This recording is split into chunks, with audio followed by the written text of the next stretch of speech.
Recently on Lawyer on Air. So maybe that's a key for everybody listening, is that what are you putting your energy into that really doesn't deserve your time or your mental space or your physical contribution, and what could you pull out of to really put your energy into things that will drive you and motivate you? So ultimately, I think that motivation comes from things that resonate deeply with me, and my tip to people would be just go and find the things, find the people, the projects, the experiences that make you feel alive, and go let those be your fuel. Now let's get back to Catherine and Akiyo Inoko Hewett as they finish up part 3 in this 3-part series. Make sure you check out part 1 and 2, also out now on your favorite podcast players.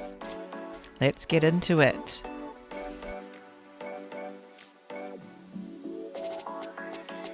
That's amazing. You previously said you felt like you became a butterfly after you established your own law firm. And do you think having your own law firm and having control over all the schedule and timeline, do you think you're more energetic and motivated? Yeah, absolutely. I mean, that's who I was always meant to be, but I didn't know it. So I was very fortunate in that circumstances allowed me to actually decide finally to do that myself, right? That it was the right place to be my own boss. I'm probably better being my own boss than I am being a people manager. I know that about myself. But at the same time, I can also help other people, but from a different perspective of wanting to do that as a mentor or a coach, rather than feeling I had to as a manager of people inside an organization, if that makes sense. Yeah, so, the butterfly flies around. It finds the places it wants to go. It creates the nest. It makes friends with other butterflies. It also takes time to rest. You'll often see a butterfly sitting on a flower or on a leaf, resting and just moving its wings very, very gently as it creates its energy again, and then it's off, right? It's found the place where it takes its quiet time and then it expands again. So I love that metaphor of the butterfly, and I think that sort of really expresses exactly how it is for me. I can't imagine doing anything differently now, Akiyo, and I hope for you that you find exactly the same joy in running your practice. I love your example of butterfly, and yeah, I agree that I can just fly around and meet someone amazing like you. So thank you. Do you have any tips on time management? Oh, I think from my very first podcast interview with Angela Krantz, I learned about this calendar blocking tip that she has. So she'll block her calendar for gym, for other things that she wants to do, as well as her work or deep dive work that she needs to do, deep thinking. So now I'm a true believer in her philosophy, and that is to block time in my calendar for the deep dive work, for uninterrupted sessions. And that really makes a difference to be able to concentrate on certain things that have to be done. Leaving buffers after meetings is really important. So after we finish today, I have a buffer of time and I'll go and do something that's completely different. I may switch up some music and get a vibe going. I might go out for a walk, something to sort of switch the energy and then come back again. So I also like to keep a paper desk planner as well as an online calendar. I love working with color. So everything that I do, board meetings for one company are in one color, another color for another company, activities that are podcast are colored, Women in Law Japan is another color. I'm very visual in that way. So my calendar, I actually see it in my mind the whole week ahead by the colors that are on each day. Paper planner helps me do that, as well as some of the tricks and tips on Google. And I think also setting aside times and days for repetitive or administrative tasks and doing them all in one bulk helps as well. So concentrating on that, spending that, then I've got time relieved for other things. And at the end of the day, I always look at what's coming up the next day or by the end of the week and have that planned so that when I get to my desk at 8 o'clock, as I mentioned before, I'm already ready for what's ahead of the day. What time do you usually set time for admin work or repetitive work? About 90 minutes. Try and keep it and set a clock, and the alarm goes. So when I know I'm going against the clock, I actually get things done quickly. And then I also reward myself after with something, some sort of treat. It might be a tiny one or a large one, but getting something done and rewarding yourself is a good thing. Why not? So I do that. Is it in the morning or in the afternoon? Or Later evening? in the day, right? Admin tasks are a drain on me. I don't like doing them. So I'll do them later in the day when I don't have my energy. I'm a morning person, so I'll do more of my fun, active, lovely work that I love doing in the earlier part of the day. If you're a night owl, you might do the admin in the morning and then do fun activities later. It all depends. You find your rhythm and work with it. Thank you. Mental health and self-care have become more and more important to me over the past several months since I left my law firm job. Are there any routines you practice for your own mental health? Truly important question. There are so many lawyers who are dissatisfied with their jobs, and it's a critical issue within the legal industry. Mental health and self-care, taking care of yourself, have definitely become priorities for me since I launched my law firm. I took care of my health. I started cooking again for myself, reduced my weight, felt lighter physically. I found podcasts and people on Instagram and, Apple Podcasts, Spotify, that sang to me, right? That I could listen to their messages. And I know, Jane, who helps with this podcast immensely. We both are lovers of the Mel Robbins podcast. She's on Instagram, and, I've really connected recently with her let them theory. I think mental health can come down to a lot of things that we think about other people thinking about us, or how we have to be in this world, or what others may think of what we're doing or not doing. Actually, this let them theory, which I still have to get into a lot more, I'm not sure if you're aware of it, but it's simply powerful. If you've got someone who bothers you, just let them do what they're doing. If you're not invited to a party or on a panel, that's okay. Just let them do it. You don't have to worry about it. People talk about you behind their back, let them. So I'm trying to have that kind of mindset to help with mental health. It's to be a game changer in the way that I think about things and not letting little things get under my skin, because certainly my younger self definitely let a lot of little things and other people's opinions or views of me get in the way of what I wanted to do. I'm also super, super into quotes and finding things that people say that motivate me or inspire me. So there's even one today on today's calendar, is because I have a calendar of daily quotes that are from women. This one's actually from Margaret Thatcher, right? Previous UK Prime Minister. Look at a day when you are supremely satisfied at the end. It's not a day when you lounge around and do nothing. It's a day you've had everything to do and you've done it. So that sort of is a thing that I look at and think, oh, okay, so what have I done today that I didn't know that I was going to do in the morning or had planned in the morning, and I've accomplished it. So having that kind of prompt in front of me each day with a calendar I turn over and there's some message there also helps with a positive mental health. Another self-care practice is I have a deck of cards that Jane knows and has introduced me to, which offer a kind of focus framework for the week. So I pull out 3 of those cards. They've got messaging on them, themes. For example, this week, 2 of those cards are gratitude and compassion.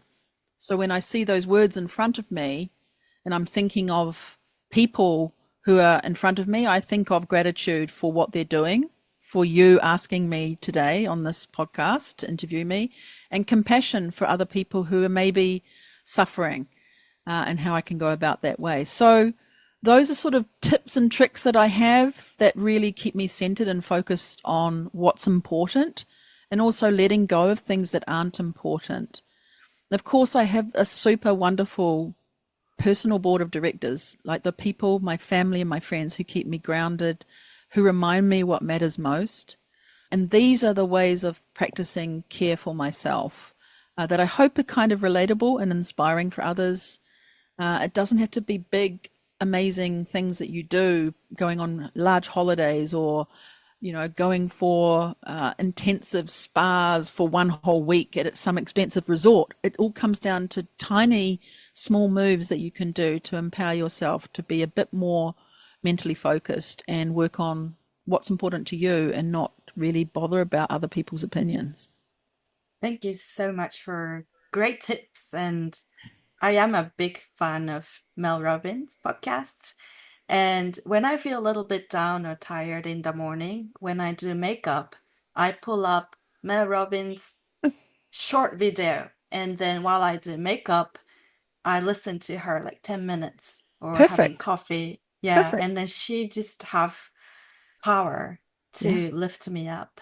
Oh, I love that. I didn't know that you were listening to her too. So there you go. So yeah, get on and listen to her. Anyone who's listening here, you'll find she's so inspiring and uplifting.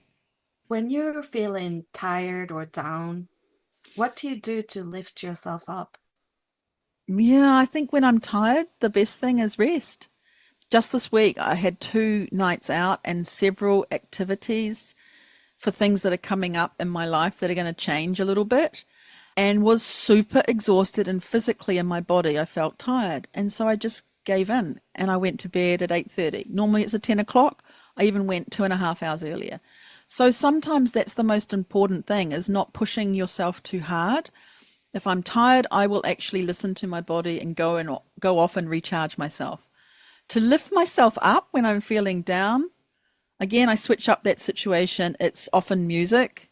I have it ready on my laptop, so I'll just bang something that's on my playlist, or I may have received something from another person and I'll play that. A change of scenery, getting out and about and feeling and breathing the fresh air can really send me back into a positive mode. So switching the atmosphere and not staying in that situation helps. And of course, those friends, as I mentioned before, oftentimes you may feel like not going out when a friend's invited you if you're in a bad mood or not feeling super genki, right? Energetic. But often that's the best thing to do, is to get out and refresh yourself. Simple, perhaps, approaches, but that's what I do. Thank you for that. This interview will be released in mid-November 2024. Looking ahead, 2025, what themes or goals are you setting for 2025? Wow, that's a great question. I haven't really told many other people, but when you told me you were going to ask me this question, it got me thinking, oh, yes, I need to get my theme or my word of the year. I am someone who loves having a theme or a word for the year. And in 2025, I've been leaning towards imagination, reimagination, and more recently, rejuvenation, also encouraged by Jane. For the imaginations piece of it, I was inspired by Olga V. Mack, who I met recently in Tokyo, who's been on the podcast. And she got me thinking about reimagining what it could look like with this lawyer on air community in 2025. And that was really inspiring to hear that. And so it opened up this sort of my eyes very wide to think about what I could do. I'm moving house shortly. So this rejuvenation, theme has been coming up for me. And I recently had a coffee with Rika Nakazawa, who's written the Dear Chairwoman book. And we talked about a lot of words that start with re. And if you add that to the front of something, it can really change things out. So maybe letting those limitless and adaptability aspects of my life come into my year. So that's what I'm thinking about. I haven't quite landed on the word. It could be re by itself, and then it becomes reimagination, rejuvenation, reset, reframe, whatever the word is. It could be quite interesting. So watch this space, Akiyo, and see what happens. How about you? I want to know what you want to do. I set my goal for 2025. 3 words: be authentic, be confident, and be happy. Mm. And I think I need all these words to keep going, keep positive, and I'm looking forward to 2025. Yay, let's do that Yes. together. Be confident, authentic, and happy in any of those orders and all together. Are there any exciting projects you're currently working on that you can share with us? Yes, well, I've been talking about this book I am writing. And in fact, preparing for this interview with you has helped give me some new ideas and material for the book. So thank you for that. I'm aiming to publish it in 2025. I've been scaling back some of my activities in 2024 to create more space to get to that goal.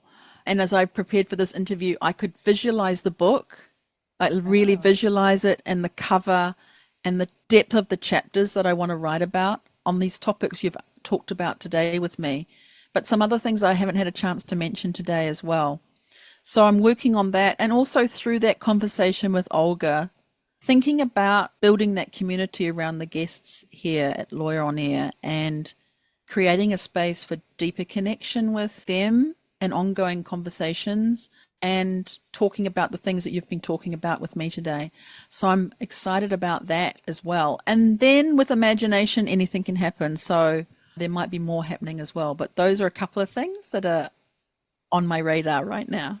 Wow. I didn't know you were writing a book. Is it your first time? First telling- time. Yes. It's Yeah. a big news. I'm excited Yeah, and I to think read it. people say if you talk about it, you become accountable, because now I know you're going to be asking me how it's going. Can I have your signature once it's published? Maybe. Of course. Of course. You might even be the first recipient of the book after my mum. Yeah. Ooh. All right. Before we wrap up this conversation, is there anything else you'd like to add to this special session? I want to say a huge thank you to you. Yeah, it took real boldness to ask to interview me on my own show, and you blew me away with how well you were prepared for this and you handled your nerves. And now I can tell at the end here, you're really in the flow and enjoying it so beautifully. And I felt very safe with you. You're a natural. It was so much fun. And if anyone out there is considering hosting or reverse interviewing like you did today, just go for it. People are likely to say yes, and it's so rewarding to be on the other side of the mic. And I hope it's been rewarding for you too. You're a multi-passionate, Akiyo, and showing another side of your dynamic personality right now in this session. It's just going to go from here gangbusters. So look out for things fabulous coming your way, because you will be authentic, confident, and happy in this next year. So those are the things I want to say to you. Thank you for a really fantastic interview. You've done so well. Wow. Thank you for your kind words. And I think just living in the US really helped me not be very shy. So asking you the question, can I interview you on your own podcast? It required some guts, but I'm so glad I did. Yeah, look what happened. Awesome. Thank you so much, Catherine, for answering all of my questions today. And as usual, I'd like to wrap up our conversation with lighter, fun questions. You have asked these questions to your guests all those years, and so I'd love to hear your answers to those questions today.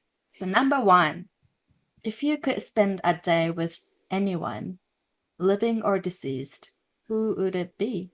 Oh, this is a question that makes me almost cry, but I'm going to be good. I would want to meet up with my dad again.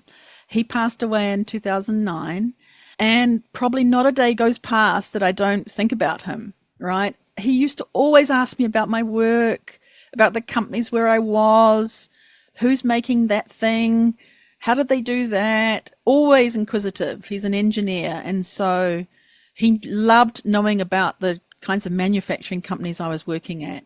And I missed that questioning from my dad. And also he had a cracking sense of humor, and he would tell lots of stories and play tricks on people. So I miss all of that. So I'd love to have a chat with him. I think he's there watching all the time anyway. So I have these chats with him as it is anyway, without him actually physically being there. But if he could come back for a day, that would be great. It wouldn't be enough, but I'd still be certainly super grateful for that.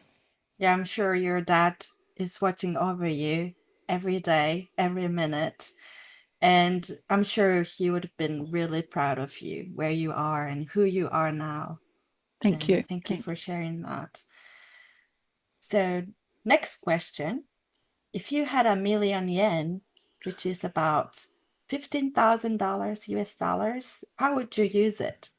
I mean, I used to ask this question. I haven't asked it for a while, so it's funny you went back in and found that one. But in March, I threw that party for my lawyer on air guests as my third anniversary party. And I'd simply just love to host another party like that. It was so much fun and I didn't want it to end. I talked about that champagne fountain I had flowing. So I'd love to do that and invite back the people who couldn't come, like yourself. Of course, I'd have to run it when you are here. So we make sure that we do that. I'd love to do that. But also, if I was going into something, $15,000 sounds like a lot more than $1,000,000 yen. Perhaps I'd love to get someone started on their way into perhaps some of the things we've talked about today, like certification for boards, or run mentoring for them, or help them get into a course that they need to do, something like that, and help someone else and sponsor them through something. So maybe I'd meet them at the party that they come to. I'm not sure. But if I want to be frivolous and have fun, it would be a party. If I want to be more in depth, perhaps it's also helping somebody else get to their next step. You're always giving, and But I like a party too. a fantastic combination, right? Giving and enjoying the party. Exactly. We were talking about Mel Robbins' podcast, but are there any other podcasts, books, or articles you would recommend? Yeah, that Rika Nakazawa's book is really awesome. It's got lots of lovely people who are based in the States and other countries in Japan who are on boards. So it's a great read with their tips. Each chapter's divided by a person who's got a role on a board. And I think that's a really wonderful book that I would suggest you read. I also love Elaine Witheroff's book called More Than Enough. I mentioned it on an earlier podcast. She's the inspiration for this quote on my wall, which is, "There is so much wisdom locked up in the stories that women never tell." And that's the theory behind the podcast here. The other one would be James Clear. I just love his Atomic Habits book, and I am quoting him left, right, and center wherever I can. He just hit the spot. I wish he was a female. But he's not. But he is awesome in what he does. For podcasts, aside from Mel Robbins, who's in top place right now, I would say Jay Shetty On Purpose is his podcast. There's another really quirky lady out of New Zealand called Lisa O'Neill. She's a bit irreverent and she swears a lot. So if you don't like that, don't go listen. But she does a Monday morning meeting with herself and talks about what she's got coming up for the week, and normally gives some amazing tip. She's also doing a Friday podcast, which is her observations of the week. She's a typical Kiwi lady, and she's written a book about energy. So I'd also go and get her energy book. It's really awesome. I'm reading that as well. But if you like a Kiwi accent, like you're listening to now, she's really got one personified and with a few curse words thrown in. I'm looking into all of those. You might be surprised when you hear Lisa O. Question number 4. Is there a quote or saying, either in Japanese or English, that has been especially meaningful to you lately? I'm going to go for something that Vincent van Gogh actually said. He was obviously a massive painter. But how many paintings did he sell in his lifetime, Akiyo? Do you know? Quite a few. Actually, only one. During his lifetime, he only sold one painting.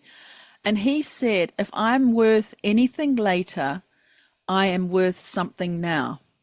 Wheat is wheat, even if people think it is grass in the beginning.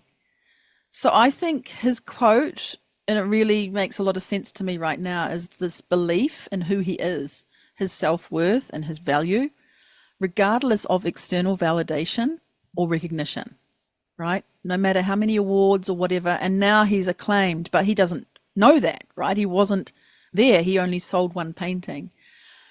So he says it's like wheat may initially be mistaken as grass, but its true worth doesn't change over time, right? It's still wheat.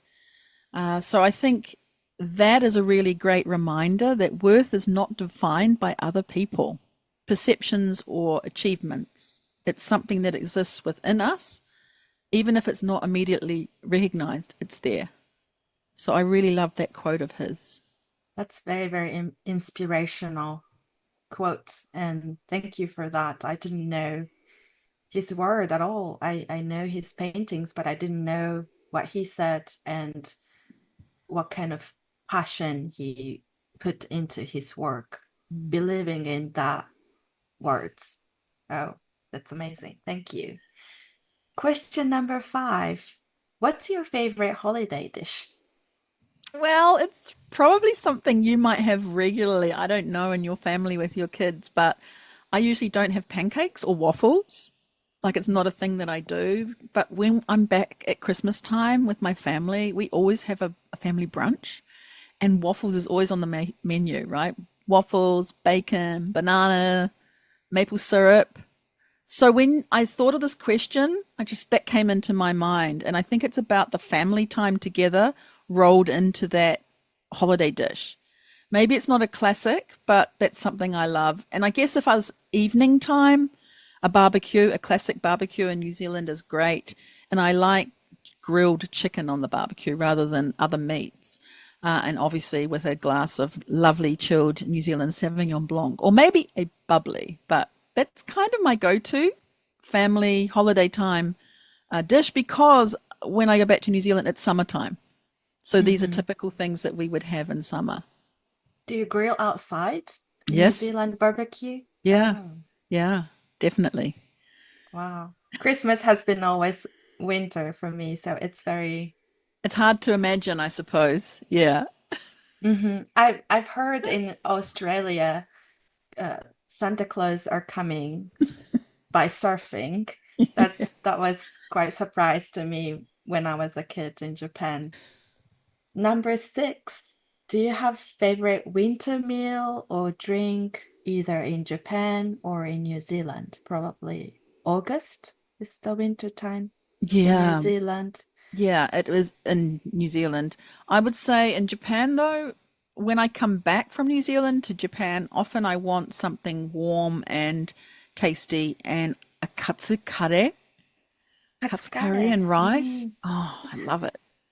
Yeah, just something. And also like gyoza, that's a close second. But in New Zealand, if it's midwinter, probably a roast lamb dish or a shoulder of lamb, very succulent. And maybe something I don't eat on a daily basis, so it becomes super special and really enjoy it. So there's a combination of both New Zealand and Japan there. I love all those. Thank you very much, Catherine, for giving me this wonderful opportunity to interview you. It has been fun, and all of your answers were very, very helpful and inspirational. I hope that many people will listen to this episode and find it helpful and valuable as well.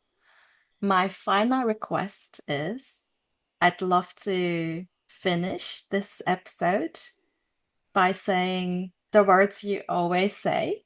Cheers, kanpai, bye for now, with you together. Is that possible? That's exciting. Let's do it. Okay. Okay. Cheers, kanpai, and bye for now. Thanks so much, Akiyo. See you on the next episode. Bye.